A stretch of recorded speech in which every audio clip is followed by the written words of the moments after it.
In the quiet summer of 2021, a small mountain town in Oregon would become the center of a mystery that haunted residents for years. 36-year-old Daniel Whitaker, a talented but reclusive software engineer, decided to take a weekend hiking trip in the Cascade Range. Friends described him as intelligent, methodical, and always prepared. He wasn't the type to take unnecessary risks. On July 18th, Daniel left his rented cabin in the town of Sisters and told a neighbor he planned to drive into the national forest for a day of hiking. He carried his usual gear: a sturdy backpack, a GPS device, a first aid kit, and a journal he often used for notes and sketches. The last confirmed sighting of Daniel came from a gas station security camera just outside of town. The footage showed him refueling his silver Subaru and buying bottled water before heading north toward the thick forests that stretch endlessly into the mountains. He never returned. When Daniel failed to show up for a work meeting the following Monday, his colleagues grew concerned. By Tuesday, police had been contacted. Within days, a massive search effort unfolded. Helicopters scanned the forest, dogs were brought in to track his scent, and volunteers combed the trails where he was believed to have gone. But there was no trace of Daniel Whitaker. Not a footprint, not a shred of clothing. Not even a signal from his phone. It was as if the mountains had swallowed him whole. As the search dragged on, frustration and unease spread through the town. For the residents of Sisters, Daniel's disappearance was more than just another missing hiker story. Something about it felt wrong. Sheriff's deputies interviewed everyone who might have seen him in the days before he vanished. The gas station clerk remembered Daniel as polite, but distant. A neighbor recalled hearing his car leave early that morning.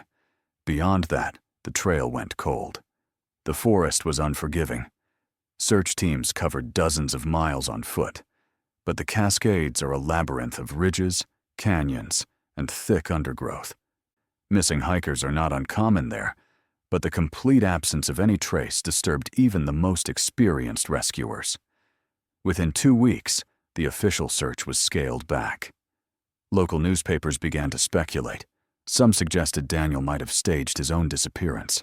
Others whispered about wild animals, hidden sinkholes, or even foul play. The first real clue came unexpectedly. A hunter reported seeing a silver Subaru parked along a remote logging road, nearly 20 miles from the area initially searched. When deputies arrived, they found Daniel's car abandoned. The doors were locked. Inside were his hiking boots, his backpack, and his GPS. Oddly, the passenger seat contained a half-empty fast food bag and 2 coffee cups. Investigators could not determine who the second drink belonged to. For the people of Sisters, that discovery changed everything. Daniel had not simply vanished into the wilderness. Someone had likely been with him. After Daniel's car was discovered, the investigation took a darker turn.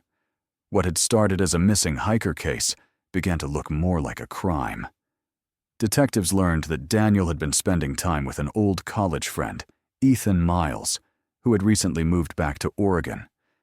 Ethan was known in town as charming but unreliable, often drifting between jobs and living arrangements.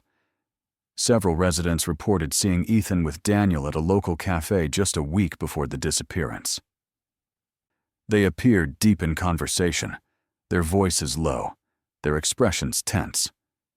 When questioned, Ethan admitted they had met, but claimed it was nothing unusual, just 2 friends catching up. He insisted he hadn't seen Daniel since that day. Still, deputies noticed inconsistencies in his timeline. Meanwhile, rumors spread quickly through the small town. Some said Daniel had been hiding financial troubles. Others whispered about an argument with a former business partner. Conspiracy theories flourished online, with strangers speculating about cult activity, secret government projects, or serial killers in the Cascades. The pressure mounted on Daniel's family. His younger sister, Claire, appeared at press conferences, pleading for information. Reporters swarmed her, demanding to know if Daniel had enemies, debts, or a hidden life. The family's grief was compounded by suspicion. Then, A break came. Forensic testing on the Subaru revealed fingerprints that did not belong to Daniel. They matched Ethan Miles.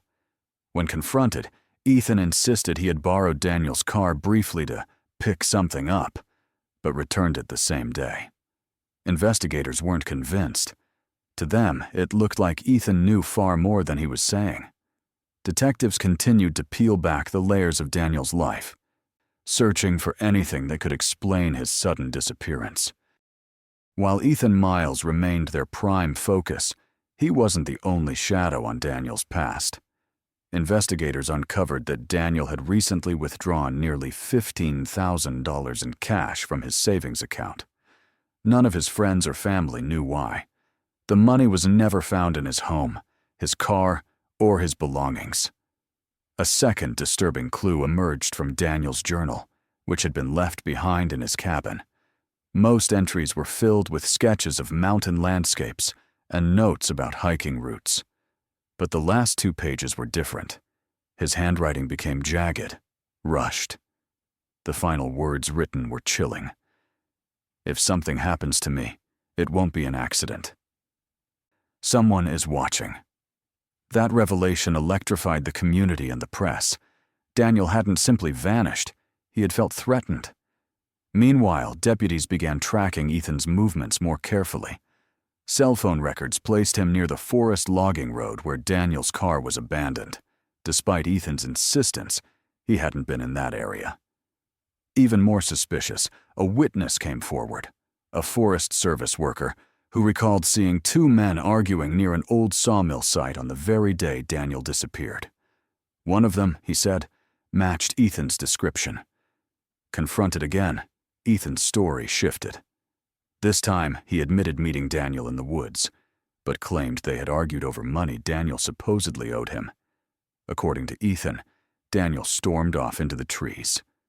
And that was the last time he saw him. But investigators were unconvinced. The puzzle pieces, fingerprints, phone records, witness testimony were aligning against him. And yet, without a body, the case was stuck in a purgatory between suspicion and proof. Months passed, and the trail seemed to grow colder. Public interest began to fade, and Daniel's case risked becoming just another unsolved mystery filed away in the sheriff's office. But investigators refused to let it go. A breakthrough finally came in late October, when a team of hikers stumbled upon something in the forest near the abandoned sawmill. A shallow grave, disturbed by rain and erosion. Inside were human remains, along with scraps of clothing later identified as belonging to Daniel Whitaker. Forensic analysis confirmed what detectives had long feared. Daniel had been murdered. His skull bore fractures consistent with blunt force trauma. Buried beside him were fragments of a broken flashlight and a torn backpack strap. The discovery shifted the case from suspicion to homicide, and all evidence pointed back to Ethan Miles. Confronted with the autopsy results and the growing mountain of evidence, Ethan's demeanor cracked. During a tense interrogation, he admitted he and Daniel had met at the sawmill that day. The argument over money escalated into violence. Ethan claimed he struck Daniel only once in anger. But when Daniel collapsed, he panicked. Instead of calling for help, he dragged the body into the woods and buried it, hoping no one would ever find out. The confession shocked the town. For months, people had speculated about wild animals, cults, or even Daniel's own decision to vanish. The truth was far more human and far more tragic. Ethan was charged with second-degree murder, evidence tampering, and obstruction. He pled guilty the following year, receiving a 32-year prison sentence. For Daniel's family, it was a grim relief. They finally knew what happened. But the answers brought no comfort, only the cruel reality that trust, once broken, can destroy lives. In the end, the story of Daniel Whitaker was not about wilderness dangers, hidden conspiracies, or unsolvable mysteries. It was about betrayal in its most personal form. violence at the hands of someone he once trusted. For the small town of Sisters, Oregon, the case left scars.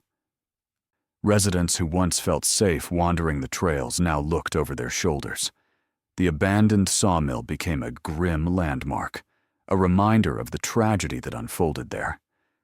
Daniel's family held a quiet memorial on the forest edge, not far from where he was found. Friends shared stories about his wit, his creativity, and his love for the outdoors. They remembered him not as a victim of violence, but as a man who sought peace in the beauty of the mountains. As for Ethan Miles, his name is spoken with bitterness and disbelief. To those who knew both men, the idea that a friendship could collapse into murder still feels unthinkable. The case serves as a haunting lesson. Sometimes, the greatest dangers do not come from the wilderness or the unknown, but from the people standing right beside us. And so, the mystery of Daniel Whitaker came to an end, not with a vanishing act or supernatural twist, but with the tragic truth that even the closest bonds can conceal darkness.